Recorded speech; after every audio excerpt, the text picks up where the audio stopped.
Morning mist hangs heavy over the suburban streets of Houston. At 7 a.m., our day begins at the Parker household. Standing in the kitchen, I smile at the aroma of a bagel popping from the toaster. Cinnamon, Jacob's favorite. On the sideboard, 3 glasses of freshly poured orange juice shimmer in the morning light. "Jacob, are you up?" I call upstairs, and his response comes quickly. "Yes. Already in my uniform." Stephen, my husband, is at the dining table reading the morning paper as usual. Next to him lies a stack of documents for a board meeting at his construction company. He must be handling a major project, as he's been working from early morning until late at night these past few weeks. "Mom, I can't tie my tie." Jacob comes running into the kitchen, his navy blue tie dangling from his neck. Though I see him every morning in his St. Joseph's Elementary School uniform, the sight still fills me with love. "Come here," I say, quickly tying his tie while catching a glimpse of Stephen's blue eyes in our son's face. His height surprising for a 10-year-old, his refined features, his father's genes are certainly flourishing in our son. "What classes do you have today?" Stephen unusually asks our son during breakfast. "We're doing a science experiment. We're going to recreate a volcanic eruption." Jacob's eyes sparkle. My husband and I secretly support our son's dream of becoming a scientist. After breakfast, our respective days begin. Stephen heads to an important client meeting, while I make my way to the advertising agency in the J.P. Morgan Chase Tower downtown. On my office desk sits a family photo taken last Christmas, the 3 of us smiling in front of the church. Colleagues sometimes call me the ideal working mom, but to me, I'm simply giving my all for the family I love. Over the past 5 years, my successful corporate campaigns have earned me a position of trust as a central figure in the department. On weekends, my sister Ashley visits. Married for 3 years and undergoing fertility treatments, she shows special affection for her nephew Jacob. Just last week during our backyard barbecue, Ashley was playing catch with Jacob, her smile as bright as a young girl's. While helping with cleanup, Ashley quietly confided, the treatment didn't work again. Her voice trembling. As her sister, I understand her pain all too well. Seeing tears well up in her green eyes, I held her tight. "It's okay, Ashley. You have us," I comfort her while gently stroking her brown hair.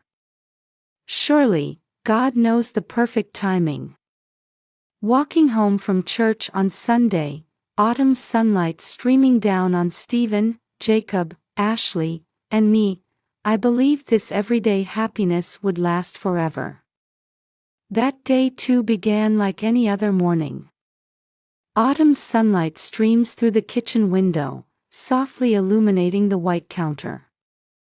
While preparing Jacob's breakfast cereal, I mentally organized today's schedule. Client presentation at 2 p.m. If this proposal goes through, we'll definitely achieve this quarter's sales target. "Mom, look at my homework." Jacob runs into the kitchen, holding up his math worksheet. He had worked hard on these problems until late last night. Red circles marking correct answers shine at the top of the page. "That's wonderful." I smile while patting his head. "You'll do fine on tomorrow's math test too." "Tomorrow?" For a moment, I thought I saw Jacob's expression cloud over. But perhaps that was just my imagination. He quickly showed his usual bright smile and responded energetically, I'll definitely get a perfect score. Stephen had already left for an early morning meeting. Lately, he's been coming home late and leaving early. Though I feel a bit lonely despite understanding it's for a major project, I'm proud of my husband's dedication, being equally committed to my own work. I'm heading out. Jacob shoulders his backpack and heads for the door. Be careful. You have basketball practice today, right? Yes. It ends at 4. Then I'll pick you up around 4:15 as usual. Watching my son's tall figure walk away, I felt something was off. But at that moment, I couldn't identify what it was. On the commuter train, I review the presentation materials one last time. A nationwide campaign launch for a new makeup brand. The key point is our innovative approach targeting young women. Still, Jacob's morning expression occasionally crosses my mind. Arriving at the office, I immediately begin the final presentation check. Each page of the proposal contains ideas we've refined over 3 months. The project received high praise during internal previews. I should be able to present with confidence. At exactly 2 p.m., the clients enter the conference room. Taking a deep breath, I begin the presentation. With each slide transition, the client's expressions brighten. The Q&A session proceeds smoothly. Linda, this proposal is truly outstanding. Senior Director Janet pats my shoulder after the presentation. The client response was excellent. High chance we'll get the contract. Breathing a sigh of relief, I return to my desk. Looking at our family photo, Jacob's smile gazes back at me. As I reach for the next presentation materials in my desk drawer, I notice my watch shows 4 o'clock. Hastily stuffing documents into my bag, I leave the office. While entering the elevator, I check emails on my smartphone. No messages from Stephen. He's been out of touch during the day lately. Though I understand he's busy. Parking in front of St. Joseph's Elementary School's main gate, the autumn twilight dyes the schoolyard maples red. Children emerge one after another from the basketball court after practice. But strangely, Jacob is nowhere to be seen. Mrs. Parker, I turn at the voice to find Mrs. Brown standing there with a concerned expression. She's known for her gentle personality. Jacob was absent yesterday. Was everything all right? The moment I heard those words, something froze inside me. What? But yesterday, he shouldn't have been absent. I hear my voice echoing distantly, as if someone else's. He's definitely marked absent. Mrs. Brown's voice seems to grow distant. My mind goes blank, thoughts stopping. The schoolyard maples suddenly appear too vividly red. Excuse me, let me check. Hurriedly taking out my cell phone, I dial Jacob's number. But only the call tone rings emptily, with no answer from my son. I try to leave a message, but my trembling fingers slide across the screen. Eventually, Jacob emerges from the court. Approaching with his usual expression, wiping sweat away. Sorry, Mom. I was in the shower, so I couldn't answer the phone. My anxiety temporarily eases at my son's casual words. But deep down, something still bothered me. As I tried to confirm yesterday's events while looking at my son's profile in the car, Jacob quickly turned up the radio volume. That evening, I brought it up at dinner. On the table, I had laid out Stephen's favorite meatloaf and Jacob's preferred macaroni salad. Trying to maintain the usual dining atmosphere, I spoke in as natural a voice as possible. "Jacob, can you tell me about school yesterday?" "Huh?" "It was normal," Jacob answered without stopping his chopsticks. "But the teacher said you were absent." "That's wrong. I definitely went." My son's eyes seemed to avoid my gaze. He didn't mention any school events, which he usually talks about during meals. "Stephen, what do you think?" When I turned to my husband, he answered without looking up from his newspaper. "Linda, aren't you worrying too much? It might be a mistake in the school records. We can check tomorrow." But I knew. This wasn't just a record mistake. A mother's intuition was telling me something serious had happened. After dinner, Jacob retreated to his room unusually early. Even though his homework wasn't finished, he strangely ignored my calls. Faint music could be heard from behind his room door. That night, lying in bed, I couldn't close my eyes. Music still faintly drifts from my son's room. Usually, I would tell him to turn it off at bedtime, but tonight I lacked the courage to call out. After that conversation, Jacob withdrew to his room earlier than usual. He left dinner unfinished and was careless with his homework.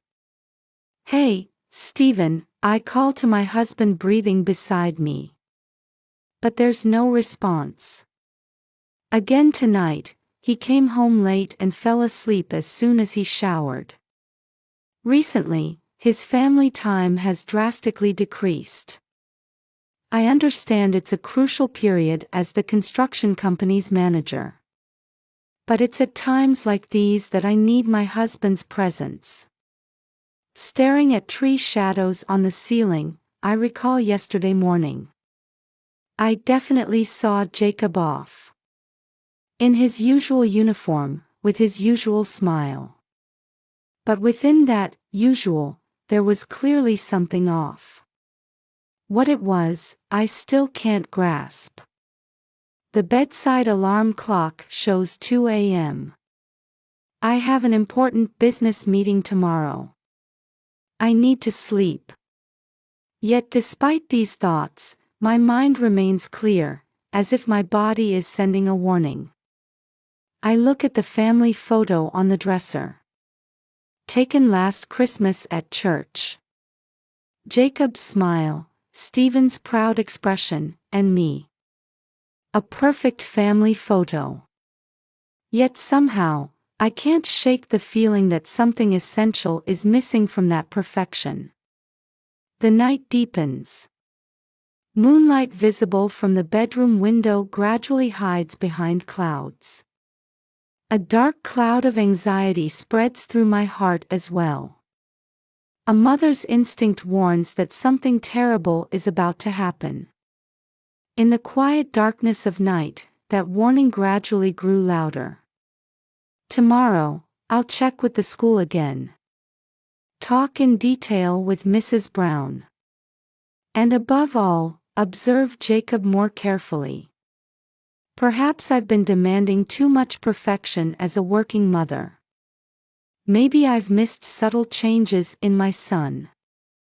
But it's not too late. I have a responsibility as a mother. I will definitely uncover the truth behind this unease. I was already awake before the alarm clock rang.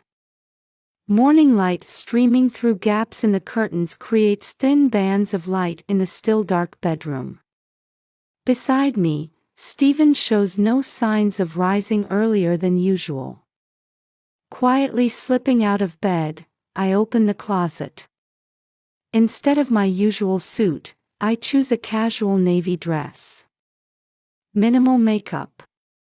An appearance that won't stand out but won't seem unnatural. Today I'll finally execute the plan I've been considering since last night. While preparing breakfast in the kitchen, I pick up my smartphone. Janet? I'm sorry, but could I take today off? Yes. I'm not feeling well.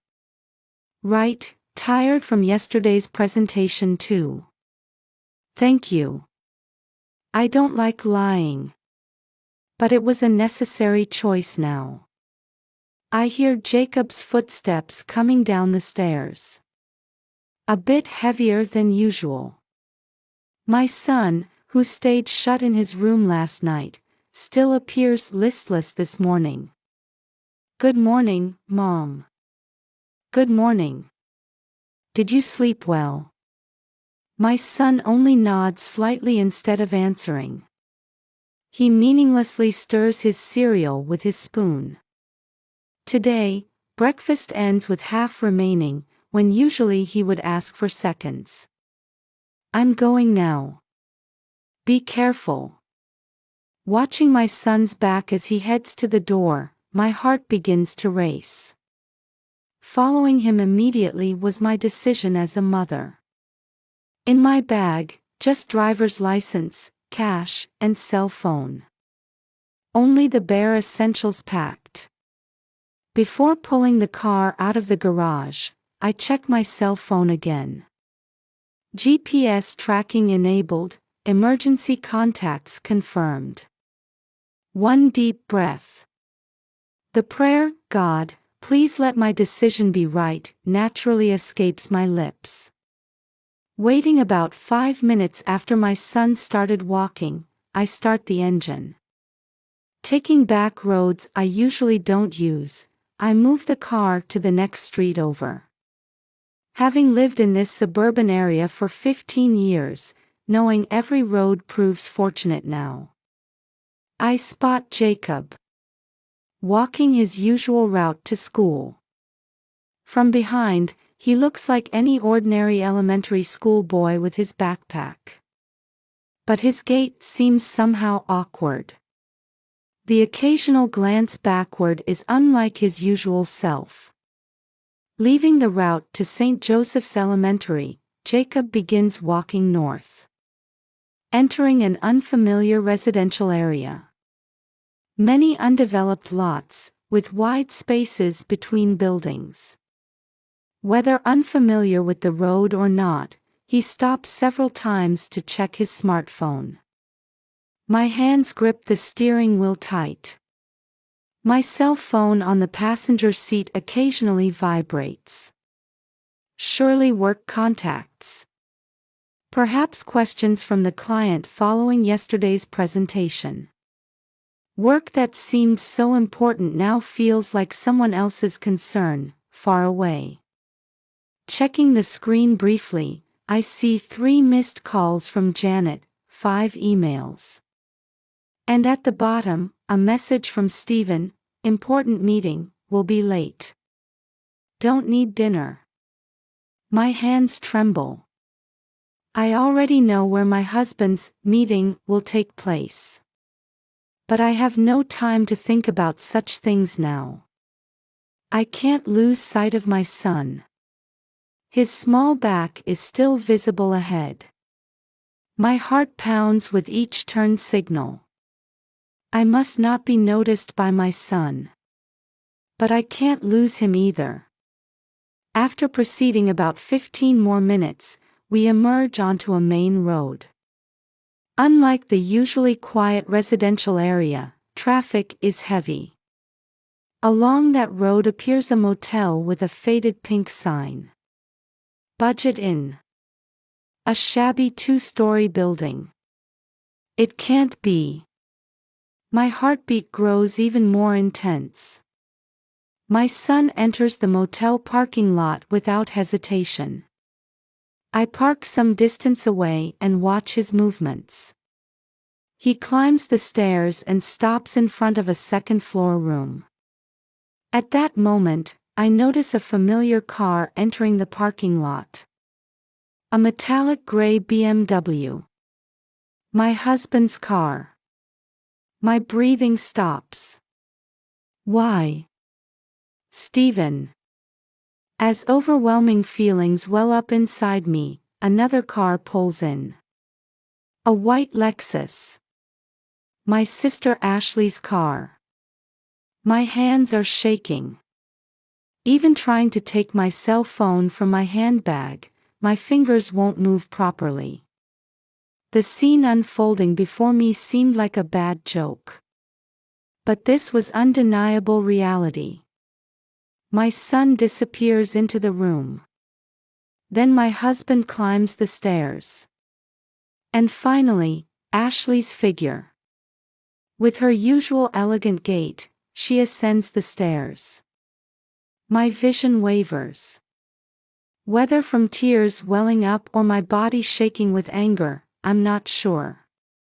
My hands tremble as I unfasten the seatbelt. My fingertips tremble as I check my driver's license in my wallet. The motel sign casts an eerie shadow in the morning sun. 3 cars parked in the lot. 3 figures who disappeared into a second-floor room. Everything felt unreal, yet cruelly real. God. A prayer escapes my lips again.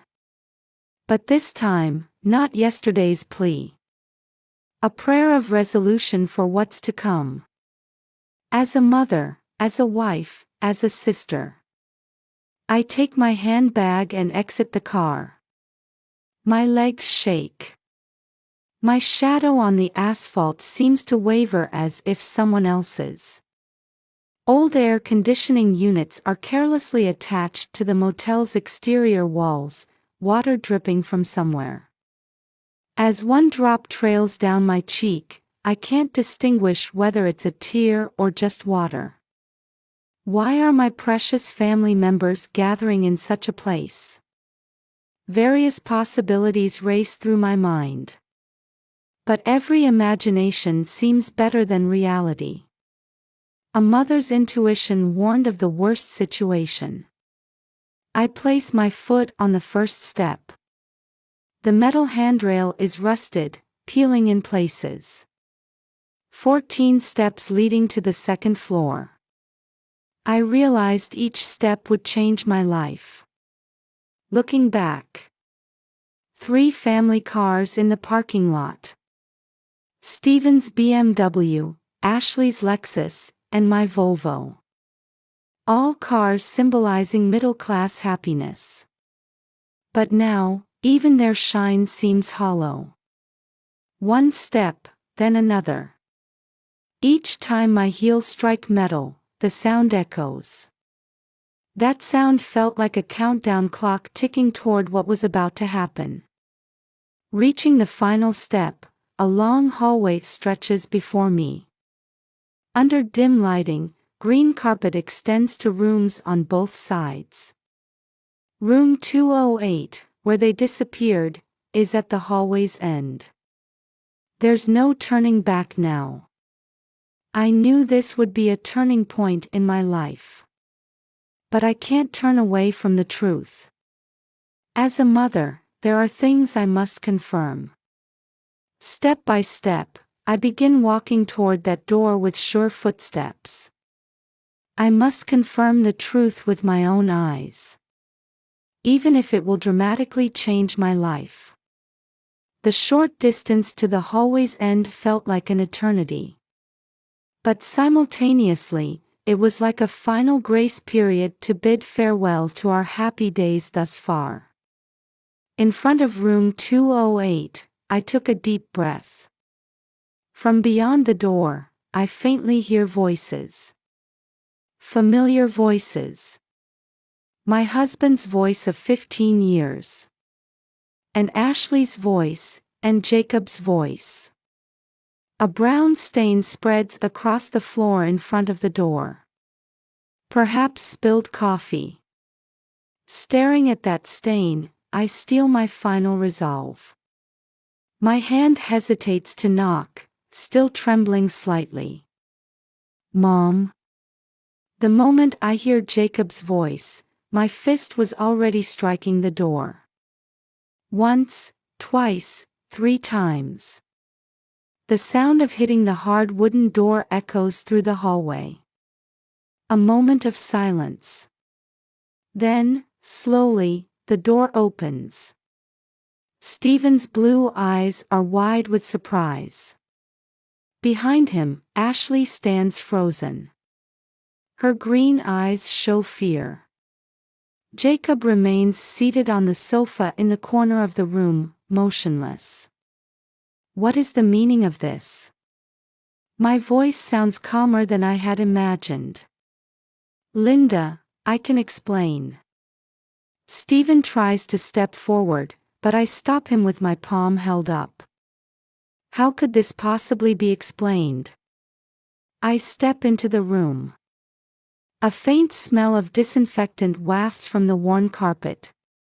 By the window, an old air conditioner hums, sending cold air into the dimly lit room. 2 beds. Both neatly made, with crisp folds in the sheets. Seeing this makes my stomach clench. This cleanliness tells the story of their frequent visits here. On the table lies Jacob's math notebook open, with his science textbook beside it.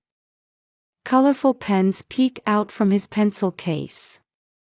Though staged to look like a legitimate tutoring session, there is no innocence in this situation. The air is heavy with sinful tension. A cheap abstract painting hangs on the wall, next to a clock showing 11:15. A time when he should have been in school classes. Jacob's backpack thrown carelessly in the corner of the room further emphasizes the abnormality of this place. Jacob, come here. My son stands without hesitation and moves behind me. At that moment, Ashley moves. Wait, sis. I wanted a child. Ashley's voice trembles. You had everything. Something snapped inside me at those words. Using my son, you're both despicable. My voice, mixed with anger and sadness, echoes in the room. 3 years. Ashley collapses to her knees on the floor. 3 years of treatment, but I couldn't have children. Her confession continues painfully. Mental breakdown after fertility treatments. A twisted obsession with her sister's happy family. And the abnormal expression of affection towards her nephew. Stephen understood. Her voice grows faint. My feelings. Understood.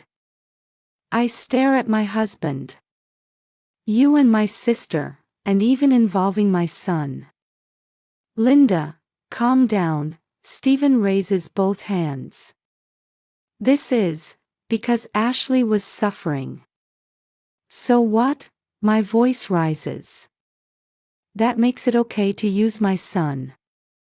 Taking him out of school, bringing him to a place like this. My arm tightens around my son's shoulders. Jacob is trembling slightly. I know everything. Yesterday's absence, the recent changes in his behavior. While gently stroking my son's head, I continued. Jacob, you've done nothing wrong. The adults led you in the wrong direction. Mom. My son's voice trembles. His small body sways slightly in my arms. In all my years of parenting, I've never felt such heartache. Stephen takes a step forward. His tie is loosened, his usually perfectly groomed blonde hair disheveled. Dark circles show under his eyes. Like signs of the weight of sin from the man who had been pretending to be at company meetings.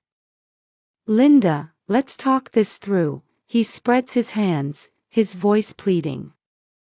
We're family, we've been together for 15 years.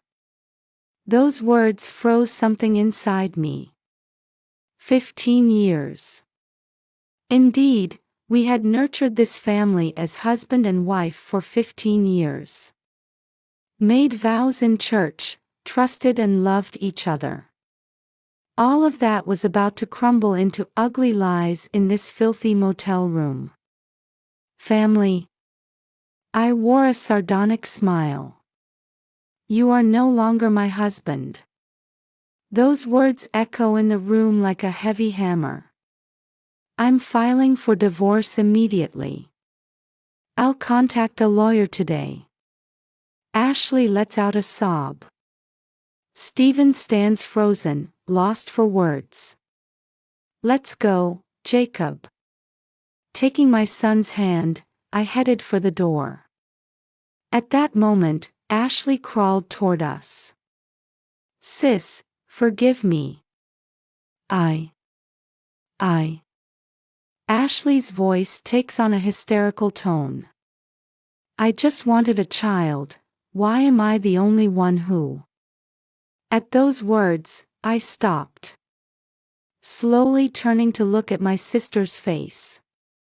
Her makeup smeared, eyes bloodshot, expensive blouse wrinkled from kneeling on the floor. Yet I felt no pity for that sight. You wanted a child? My voice was cold as ice. So you tried to destroy your sister's son. The blood drains from Ashley's face. Stephen remains rigid like a statue. This is a crime. Do you understand? My precious son, in a place like this. My words catch. Bringing him to such a place. Without looking back, I opened the door. As I stepped into the hallway, Stephen's voice follows from behind. Linda. Wait. I didn't answer. I just held my son's hand tightly and headed for the stairs. Behind us, Ashley's crying echoes through the hallway. My sister, once as close as a best friend. How many times had I listened to and encouraged her through the hardships of fertility treatment, trying to understand. But now, her voice sounds like a distant foreign language. My steps were far more certain than when I came. Not from anger. From the unwavering conviction that I was making the right choice as a mother. Down the stairs, one step at a time. The metal stairs sharply echo our footsteps. That sound rang like a bell announcing our departure from our previous life. The sky is strangely blue. The morning sun streaming into the parking lot is dazzlingly bright. As if emerging from darkness into light. In that light, I felt I could see the possibility of a new life. Walking toward my parked car, I said to my son. Jacob, we're going to the hospital now. Then to the police. We need to tell them everything. You've done nothing wrong. We just need to tell the truth. My son nodded silently. His hand squeezes mine tightly in return. In that warmth, I feel our new bond. We spent 5 hours at the hospital. Doctor's examination, meetings with psychological counselors, and necessary tests. Jacob, exhausted, dozed off several times on the examination table. The police interview continued until late night, and my son fell completely asleep in the passenger seat. That night, we took refuge at a Hilton hotel run by a friend. I spent the night holding my son on an unfamiliar bed. 6 months have passed. The season was approaching spring. The first month was like being in a storm. Police investigation, meetings with lawyers, explaining to the company, and above all, sudden relocation. The days until we rented an apartment and started our new life were the most grueling period for us. Arranging movers, proceeding with transfer procedures in the new school district, furnishing with the bare necessities. Everything was hurried and painfully real. Twice-weekly psychological counseling began immediately after the incident. For the first few weeks, Jacob seemed to struggle even to speak. At night he was plagued by nightmares, and I rushed to my son's room nearly every night. How many nights did I spend holding my son who woke up with a pale face? Still, thanks to Dr. Watson's dedicated care, my son gradually healed his emotional wounds. "Mrs. Parker, your son has remarkable resilience," the doctor's words encouraged me countless times. The police investigation proceeded swiftly. Stephen and Ashley were presented with evidence of their inappropriate conduct, and the matter was settled through mediation. I considered thorough legal measures but didn't want to put my son through any more suffering. The divorce proceedings were completed last month. Though child support payments from Stephen have begun, I avoid direct contact with him. I hear his construction company has lost major clients due to this scandal, and their performance has plummeted. I watch my former husband's decline with mixed feelings. Ashley, after divorcing her husband, reportedly moved near her parents' home in eastern Texas. Giving up on fertility treatments, she apparently helps at her parents' bookstore. Apology letters from my sister arrive almost weekly. They all sleep unopened in my study drawer. I still can't forgive, but I'm not trapped by hatred either. That's my current state of mind. Work brought an unexpected turning point. That day's presentation was highly evaluated, and I was promoted to creative director. The president nodded deeply at my words, "Because I'm a single mother, I'm stronger." In my new department, I lead a staff of 20. They all understand my situation and warmly support me. And now, on this Sunday morning, sunlight streaming through St. Joseph Church's stained glass creates colorful shadows on the floor. I sit next to my son, quietly listening to the sermon. I find a peaceful expression on Jacob's profile that I haven't seen in a long time. The pastor's words echo through the chapel. In these 6 months, my son has grown stronger. The emotional wounds won't heal easily.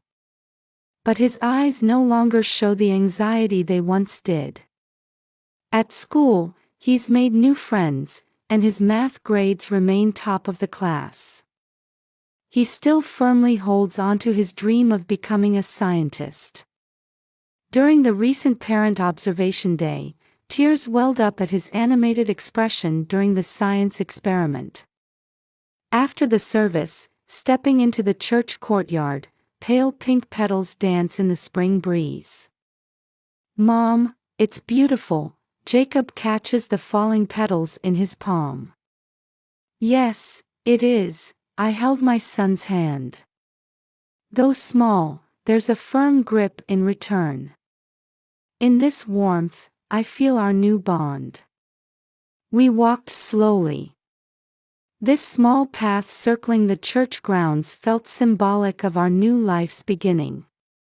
"Did you understand today's sermon?" I ask my son as we walk. "Yes. God doesn't give us trials we can't overcome, right?" "That's right. That's why we're here now." Still holding my son's hand, I looked up at the sky. Spring clouds drift slowly by. Beyond them, I believe God is watching over us. There will surely be more difficulties ahead. I know the path of living as a single mother won't be smooth. But I'm no longer afraid. The most important thing I learned in these 6 months was the meaning of living strongly as a mother. And that strength could never have been gained alone. My son's presence, the kindness of supporting people, and faith. All of these guide us. Jacob begins humming a hymn again. The church bells ring out into the spring sky. Our new life is certainly here. And for us, mother and son, it was an invaluable, precious step forward.